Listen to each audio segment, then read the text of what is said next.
Hi viewer, நான் உங்கள் doctor Kumar பேசுகிறேன். இன்றைக்கி நம்ம நிகழ்ச்சியில் பார்க்கக்கூடிய ஒரு என்ன தலைப்புன்னு கேட்டிங்கன்னா, ஆண்குறியின் மேலே தடவக்கூடிய சில பொருட்களை வரிசையாக பார்த்துட்ருக்கோம். அந்த வகையில் இன்றைக்கி ஆண்குறி எழுச்சியை அதிகப்படுத்தக்கூடிய ஒரு முக்கியமான ஒரு ஆயின்மெண்ட்டை பார்க்க போகிறோம். ஏறத்தாழ இன்றைக்கி நிறைய பேட்டர்ன் மெடிசன் வந்துருச்சு.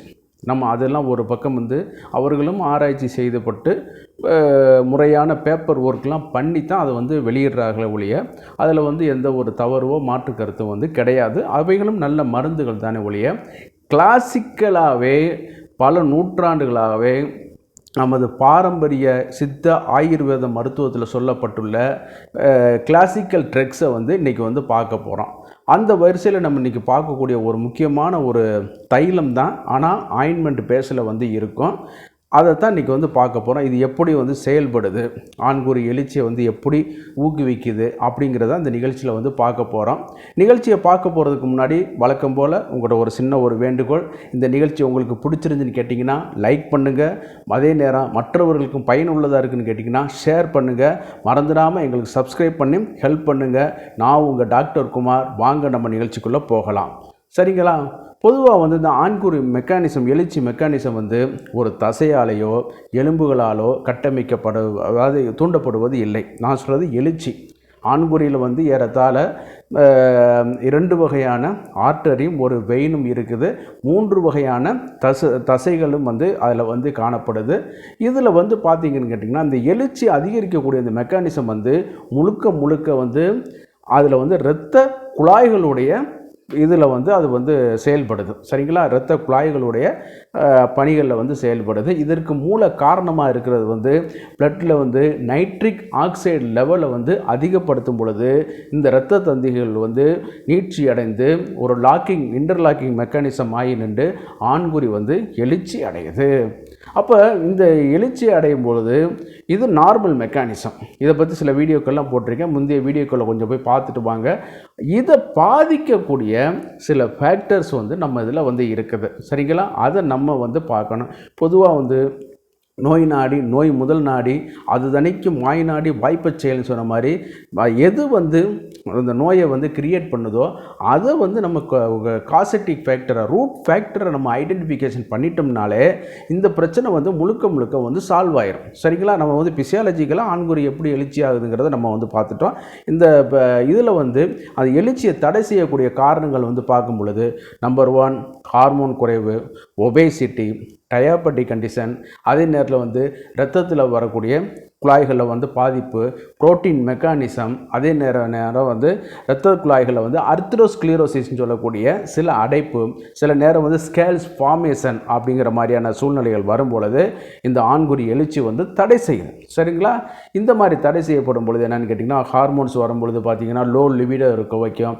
ஆண்குறி இப்போ டயாபெட்டிக் இருக்கும்பொழுது என்னென்னு கேட்டிங்கன்னா, இதில் பார்க்கும்போது நம்ம அந்த இரத்த குழாய்கள் முழுக்க அது பாதிக்கப்பட்டு என்னாகுன்னு கேட்டிங்கன்னா, நாளாக அந்த இரத்த குழாய் பாதிக்கப்பட்டு அது இந்த எழுச்சியை தடை செய்யக்கூடிய ஒரு இதாகும். அதே நேரத்தில் ஒபேசிட்டி ஆகி வரும்பொழுது நம்ம உடம்புல உள்ள அந்த ஹார்மோன் சிந்தசிஸ் ஃபேக்டர் பாதிக்கப்பட்டு வரதுனால அது இன்னும் கொஞ்சம் பாதிக்கப்பட ஆரம்பிக்குது. சரிங்களா? ஹார்மோன் டயாபெட்டிக்கான இரத்த குழாய்கள் டோட்டலாக டேமேஜ் ஆகிட்டு அது பாதிக்கப்பட ஆரம்பிக்குது. சில நேரம் ஒபேசிட்டி டிசார்டர் இருந்தாலும் கூட அந்த புரோட்டீன் மெக்கானிசம் பாதிக்கப்பட்டு இது பண்ணக்கூடியது. அதில் பார்க்கும் பொழுது இந்த இரத்த குழாய்களில் சில நேரம் வரக்கூடிய சில பிரச்சனைகள்னால என்னான்னு கேட்டிங்கன்னா, இந்த எழுச்சி தடை செய்யக்கூடிய வாய்ப்புகள் அதிகம். பொதுவாக நிறைய பேர் இதை லிகமெண்ட்ஸ் ஆர் மசில்ஸ் பிரச்சனை அப்படிங்கிற மாதிரி நினச்சிட்ருக்காங்க. ஆனால் அது தவறான ஒரு இது.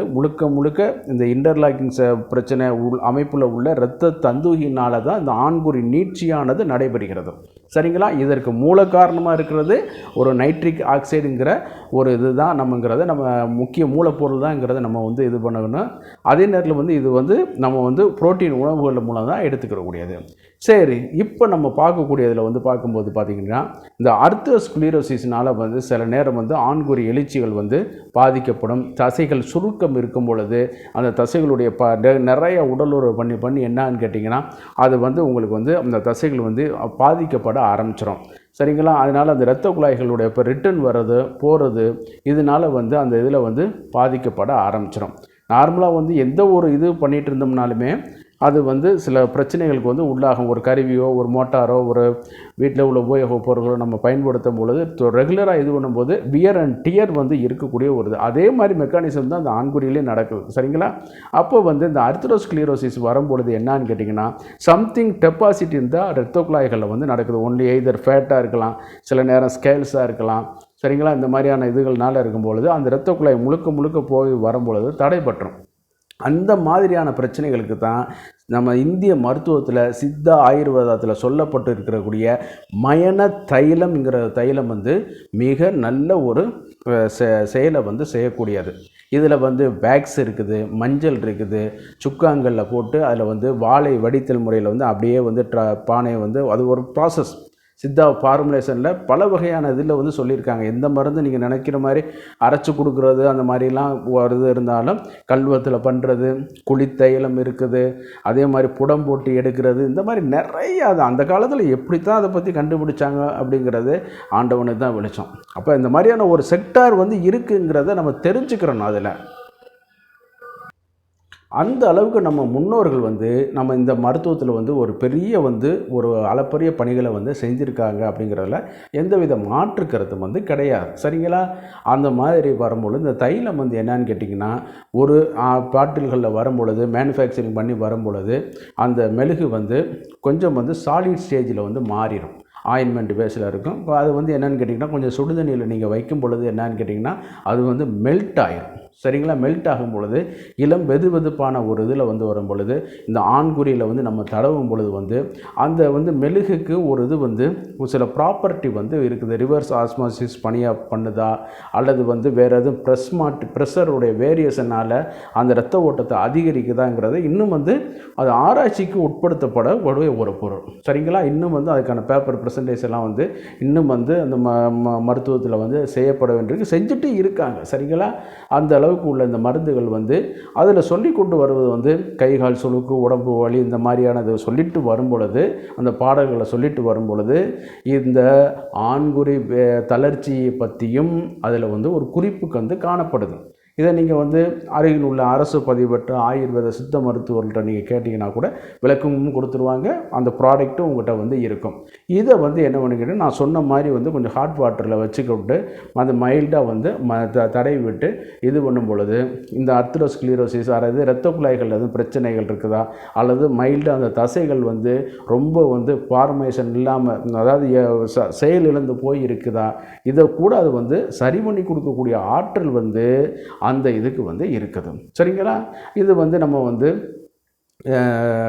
நம்ம இந்திய மருத்துவ இதிலே வந்து கிடைக்கிது. அதை வந்து நீங்கள் வந்து வாங்கி பயன்படுத்துங்க. தகுந்த மருத்துவருடைய ஆலோசனையின் பேரில் எதனால் வந்திருக்குது இந்த ஆண்குறி எழுச்சியின்மை. சரிங்களா. ஒன்று இரத்த கொதிப்பா அல்லது சர்க்கரை வியாதியா, ஹார்மோனல் இம்பேலன்ஸா, இது எல்லாத்தையும் டிசைட் பண்ண ஃபேக்டர் யார்? மருத்துவர் மட்டும்தான். அதனால் உங்கள் அருகில் உள்ள அரசு பதிவு பெற்ற 5.5 ஆண்டுகள் படித்து முடித்த பிஎஸ்எம்எஸ் பிஐஎம்எஸ் படித்த பட்டம் பெற்ற அருகில் உள்ள மருத்துவரை நீங்கள் அணுகுங்க. சரிங்களா. நீங்கள் என்கிட்ட தான் வரணுங்கிறத நான் எந்த பதிவுலையுமே நான் சொல்ல மாட்டேன். சரிங்களா. ஆமாம், நம்ம எல்லாரையும் நம்ம வந்து டேக்கிள் பண்ணி இதெல்லாம் பண்ண முடியாது. ஏன்னா அருகில் உள்ள இதில் இருக்காங்க, அவங்களும் எங்களை மாதிரி படித்தவர்கள் தான். ஆனால் நீங்கள் செய்ய வேண்டியது முறையாக அரசு பதிவு பெற்ற மருத்துவர்களை நாடி சென்றீர்களா அவங்க வந்து இதுக்கான விளக்கமும் மருத்துவமும் கொடுப்பார்கள். அப்படி இல்லைனாலுமே இன்றைக்கி வந்து அரசாங்கத்தில் வந்து ஆயுர்வேத சித்த மருத்துவமனைகள் இருக்குது. அங்கே போனீங்கனாலே இதுக்கான சிகிச்சைகள் வந்து உங்களுக்கு இலவசமாகவே கிடைக்கும். அவங்ககிட்ட போனீங்கனாலே தக்க வழிகாட்டுதல் பேரில் வந்து உங்களுக்கு அந்த இது வந்து அவங்க இது பண்ணி கொடுப்பாங்க. வழக்கம் போல் நிகழ்ச்சியோட இறுதி பகுதிக்கு வந்துட்டோம். இந்த நிகழ்ச்சி உங்களுக்கு பிடிச்சிருக்குன்னு கேட்டிங்கன்னா லைக் பண்ணுங்கள், மற்றவர்களுக்கும் பயனுள்ளதாக இருக்குன்னு கேட்டிங்கன்னா ஷேர் பண்ணுங்கள். மறந்துடாமல் எங்களுக்கு சப்ஸ்கிரைப் பண்ணி ஹெல்ப் பண்ணுமாறு மிக பணிவோடு கேட்டுக்கொள்கிறேன். நான் உங்கள் டாக்டர் குமார். மீண்டும் ஒரு நிகழ்ச்சியில் சந்திப்போம். நன்றி, வணக்கம்.